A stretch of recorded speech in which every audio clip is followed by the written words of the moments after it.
I just know that I just feel like after this whole pandemic will ends, that I will definitely I feel like that I would get back into my pre-pandemic self, um, and really just start focusing back on my health and my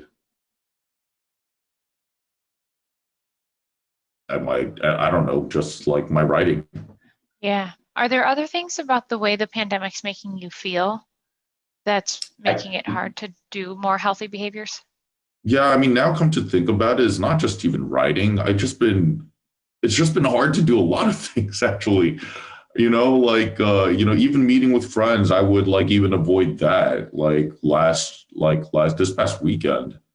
Um, and I'm just like, oh, I just don't want to go and meet one before. It wasn't really like that for me. I just feel so lethargic, I guess. And that's just been a huge factor in, I guess, just avoiding a lot of the activities that I, used to enjoy or used like to do. Um, and the weird thing is that I mean, I can't really tell if it's like depression or anything. I don't feel depressed, but I do feel like a lot of my symptoms and a lot of the behavior that I've been like kind of trying to be self-aware of have been symptoms of, probably depression or some form of anxiety. Hmm. Um, Well, the depression, it sounds like, do you feel interested in cycling or meeting up with your friends? Or, and then do you feel interested in that? Or have you I, lost interest? I do. So that's my thing. I do.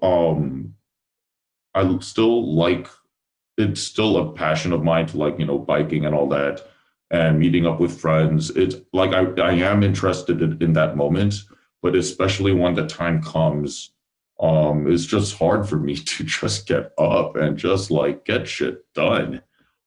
So Yeah, it yeah, actually sounds more like a difficulty with initiation than with depression. yeah. Mhm. And I wonder if having structure in your life pre-pandemic really helped you maintain initiation. Like once you got going and once you had structure, you kept that going. And now that you don't have structure, it's just really hard on any given day to create structure for yourself and initiate tasks that you find valuable. Oh my God, yes, Maggie. I think you literally described it perfectly.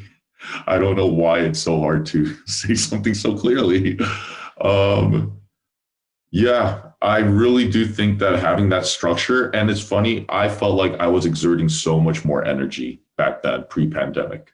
Hmm. Exerting energy in terms of I've been riding my bike every day for 15 miles, then going to my in-home support, work that I do. Um, and that takes a lot of physical uh, energy out of me too. And the thing is, I felt more alive. So, yes, I do think that is this lack of initiation that I struggle with on pretty much a constant basis, given my ADHD content. It's just been, Yeah, that's what I I was thinking hate to think too. about it. Yeah, Um, but if sorry to interrupt you, but if I can just talk about that a little bit more in terms of a differential, when we're looking at avoidance in the context of depression, we usually see either sadness, hopelessness, helplessness, guilt, or anhedonia, which means a lack of interest in things that you usually find pleasurable. So, Jared, you are not describing depressive symptoms in that way, but avoidance and depression might be kind of similar behavioral presentation where you don't want to see your friends, you don't want to exercise, you don't want to eat or you want to eat too much, you don't want to shower. Those types of things could be happening if you were experiencing depression. Where with anxiety, avoidance usually looks like a strong physiological experience of anxiety if you go towards something. So if you don't do something, like you don't respond to an email or you don't write that paper, you don't call that friend back, you might not feel any anxiety. But as soon as you were in front of the phone about to make the call, you'd probably get anticipatory anxiety. So that would be an indication that it was anxiety driving avoidance. And then what you were just describing, Jared, which I really appreciate, was avoidance in the context of ADHD, which is more of a trouble of initiating tasks. And I think in your case, being totally without structure because of COVID has really made your ADHD symptoms more prominent. yeah, I think that's said perfectly. And I do believe that if I'm kind of forced out of my house, like going to school or going to work, in that manner, instead of always being on the computer, I think that would I would hope that it would make a bit of a difference, in my lifestyle. Yeah. I hate to blame it on coronavirus. I really do. Well, I Because wonder, yeah. it's okay because coronavirus really did change life drastically for most people, and it's okay Mhm. to be impacted by that.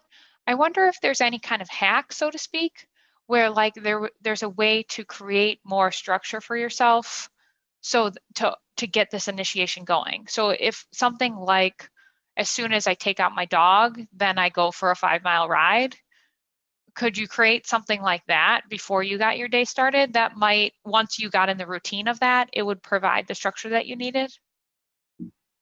Yeah, it's possible. I felt like I've tried to think about that. Like I've definitely thought about that before, but haven't really, put it into action. But but now I guess if I can get kept accountable, then it would be much easier.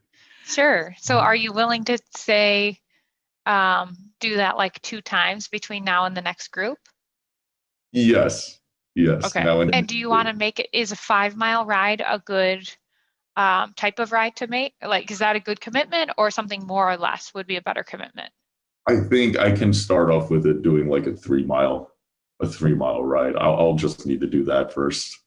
Okay, and is it actually a good time for you, like right after you take out your dog, or is there something else that you want to tie? It's always a good idea to tie a new behavioral commitment to some other behavioral commitment that you always do, like I always brush my teeth and then I take my meds or something like that. Right, right, So right. is I take out my dog and then I go for a ride. Is that a good commitment Yes, for you? that's actually a great commitment.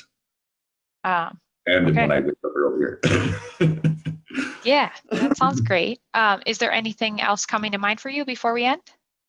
No, I just no, it's just those are the things I've really truly been struggling with lately.